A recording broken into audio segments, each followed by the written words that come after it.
Memasak itu untuk semua orang. Dan gue percaya bahwa skill memasak itu bukanlah skill yang eksklusif hanya untuk dimiliki oleh kalangan tertentu. Dan ngomongin soal masak, bukan hanya kita ngegabungin antara bahan mentah dan bumbu-bumbu masakan. Tapi buat gue lebih ngegabungin kreativitas, senses, dan juga proses yang dimana gue percaya everybody have their own unique way to find style or signature in cooking. So the possibilities is limitless. Kebebasan untuk berkreasi dan berinovasi inilah yang akhirnya membuat gue jatuh cinta dengan dunia kuliner. And I can't wait to share my taste to all of you. Gue William Guzali, and this is how I taste the innovation.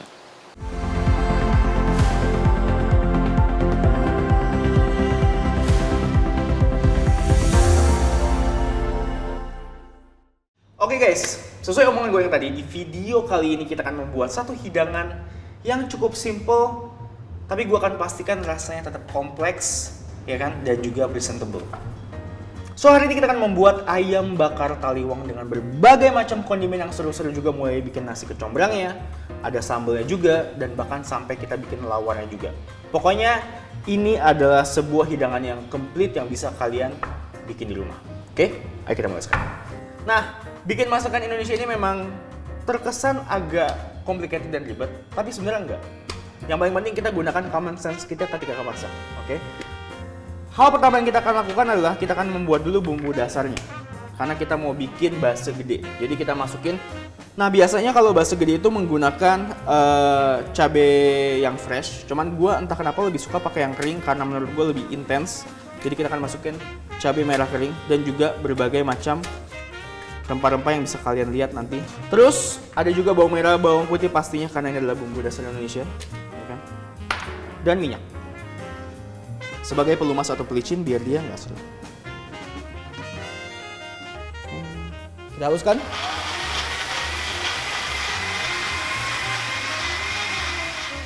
Penting banget ketika kalian ingin memasak bumbu Indonesia itu harus tunggu benar-benar panas. Karena dengan begitu dia akan langsung memasak bumbunya, jadi bumbunya akan cepat caramelize dan nggak langu. Karena kalau langu, akhir produknya akan jadi terasa agak sedikit pahit dan bau mentah, dan itu kita nggak mau sama sekali. Begitu panas langsung masukin. Jangan lupa juga untuk masukin langsung aromatiknya. Ada daun jeruk, buat tambahin juga sedikit gula merah, ya pokoknya di resep. Terus ada juga serai, dan jangan lupa untuk di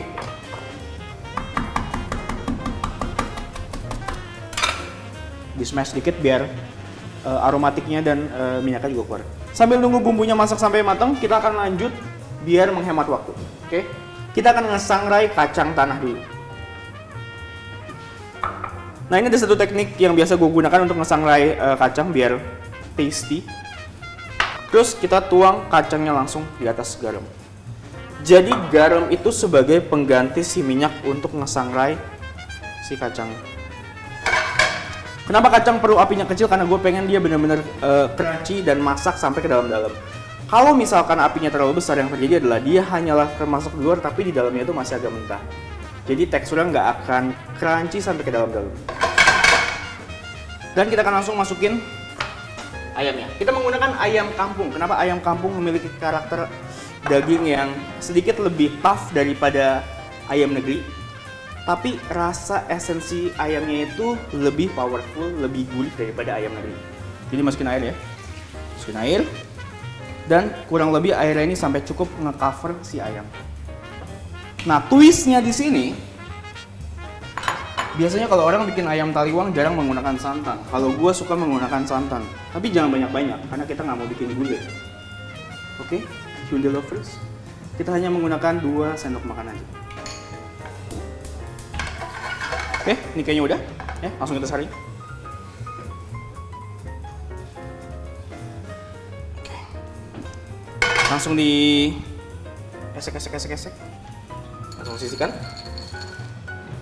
Nah, sekarang kita akan masukin bumbu-bumbunya ke dalam.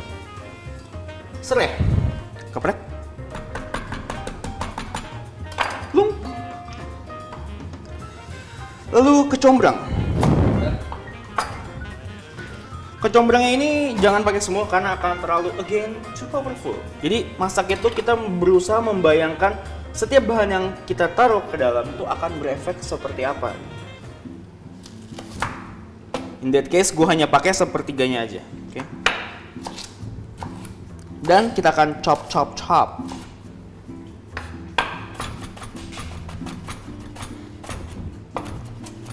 Next, ada daun jeruk, masukin juga. Dan terakhir seasoning. Seasoning, of course kita butuh garam, gula sedikit aja, dan juga chicken powder untuk perasa, biar lebih gurih lagi. Dan sebelum dimasak, biar tahu ini asinnya pas atau enggak, kita aduk dulu semuanya sampai rata. Jadi biar liquid sama seasoningnya semua kegabung menjadi satu. Baru kita akan cobain. Cobain beras mentahnya? Tentu tidak. Tapi cobain liquidnya. Kenapa? Karena liquidnya akan terserap ke dalam si beras dan dia menjadi voila, jadi nasi. Kalau kalian cobain kuahnya ini masih kurang asinnya, kalian tambahin garam. Kita mau tambahin asinnya sampai sedikit keasinan. Dengan begitu pas dia kemasak jadi pas. Kenapa? Karena berasnya itu kan dia tawar. Liquidnya kita butuh sedikit keasinan. Jadi biar dia equal, asinnya jadi pas. Make sense? Harus make sense ya. Cek ayamnya, jangan lupa ya. Selalu cek your main star, the chicken. Ya. Make sure jangan ada yang gosong, jangan ada yang lengket. Dan make sure juga ayamnya termasak oleh si bumbu. Kurang lebih kalau kalian udah lihat kayak gini, ya, kalian kecilkan apinya. Ya. Karena kita mau dia benar-benar dimasak pelan, biar bumbunya benar-benar nyerap ke dalam si ayam. Next, bawang merah. Kita akan slice-slice aja.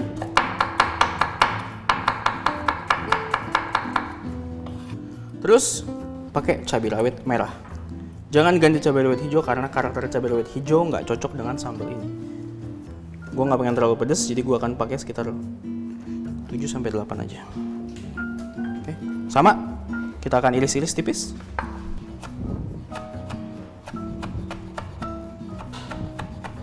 Nextnya kita akan peras jeruk limau.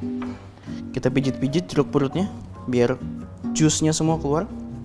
Jadi bedanya kalau sebelum kita pijit-pijit dia masih tense, masih kaku. Tapi begitu kita massage biasa lebih lemes. Kita peras semua airnya. Baru sekarang kita akan mencoba untuk bejek-bejek. Ini yang gue pelajari dari orang Bali untuk bikin sambal mata. Jadi biar semua flavor minyak kelapa dan segala macamnya keluar, dia menggunakan tangan untuk meremas-remas semua bahannya. Gue kasih cuka dikit karena kurang asam.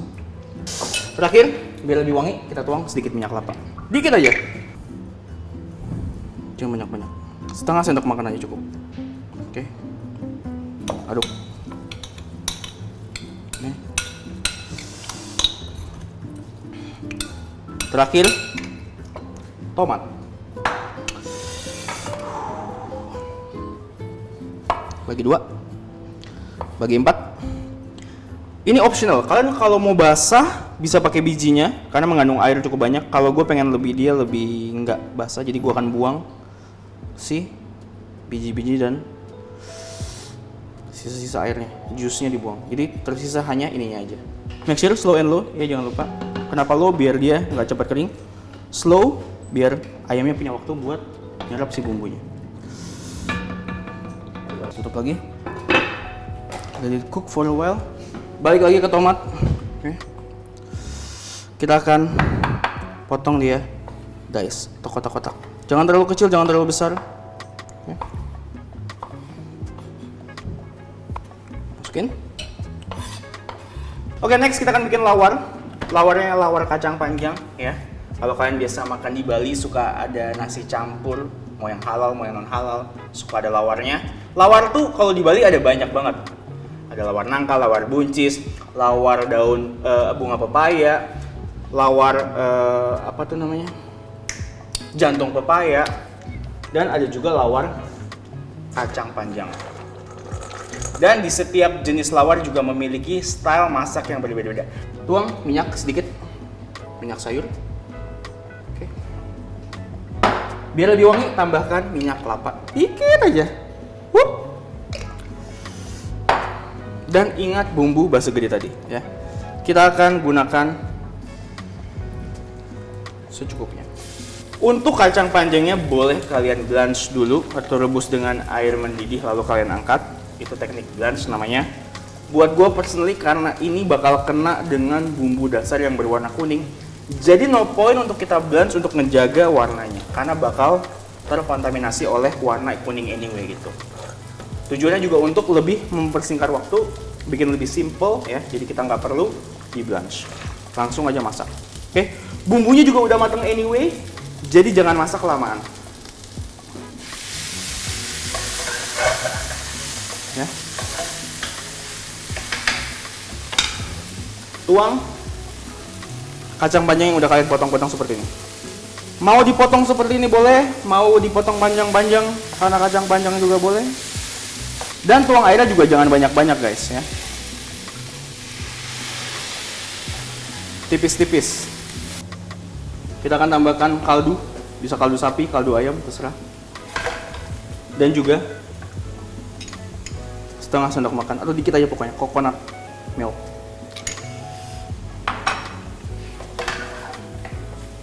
Nah, kalau ayamnya udah kayak gini kita matikan ya. Bumbunya udah kental, ya kan?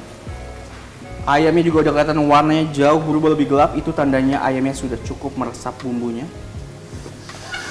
Oke, ini udah matang, kita matikan, dan begitu udah mati kita tuang ini parutan kelapa yang udah disangrai ya, jangan terlalu banyak juga ya. Wangi-wangi coconut dan ada tekstur serat. Kalian lihat sendiri warna si buncisnya juga masih bagus, masih hijau. Jadi nggak semua sayuran perlu di blanch, tergantung masak apa. Karena ini gue di kitchen rumahan, jadi kita menggunakan alat rumahan.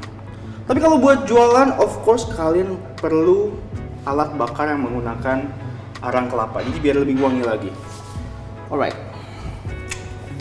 Sekarang kalau gue ngekalkulasiinnya, ayam udah matang, udah tasty, udah berbumbu, tinggal kita grill sambil nunggu nasinya ongoing dan dikit lagi matang. Jadi begitu ayam matang, nasi matang, dan dua kondimen yang emang untuk di pairing semua udah siap disajikan.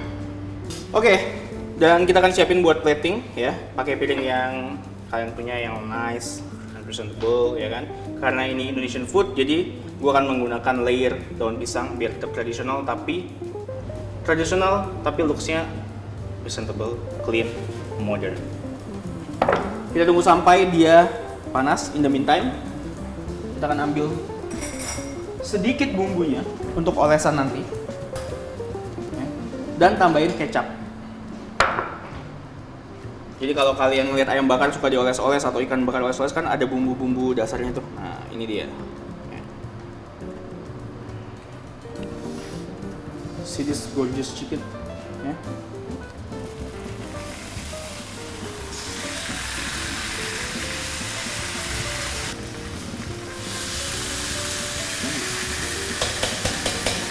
Kita akan grill ini hingga dia agak sedikit kayak ada kebakar-bakarnya gitu. Jadi agak-agak hitam-hitam dikit. That's what we want. Tapi jangan sampai terlalu hitam, nanti takutnya dia pahit. Dan be careful karena ini non-stick. Kulitnya itu jangan sampai hancur. Untuk presentation wise biar tetap clean, neat, and sexy.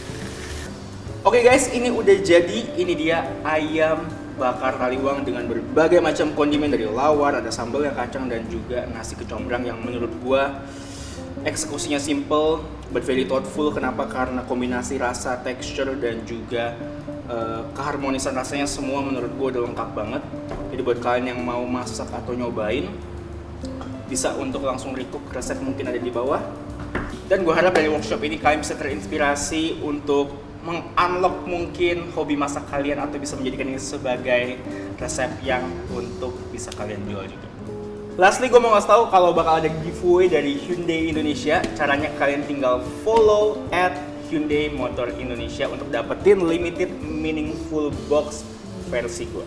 So buat kalian yang penasaran ada apa sih di dalam Meaningful Box ini, tonton terus acara ini sampai habis karena masih banyak mentor-mentor seru lainnya di Meaningful Fast Driving Meaningful Innovation. Gue Will Ghost, stay healthy.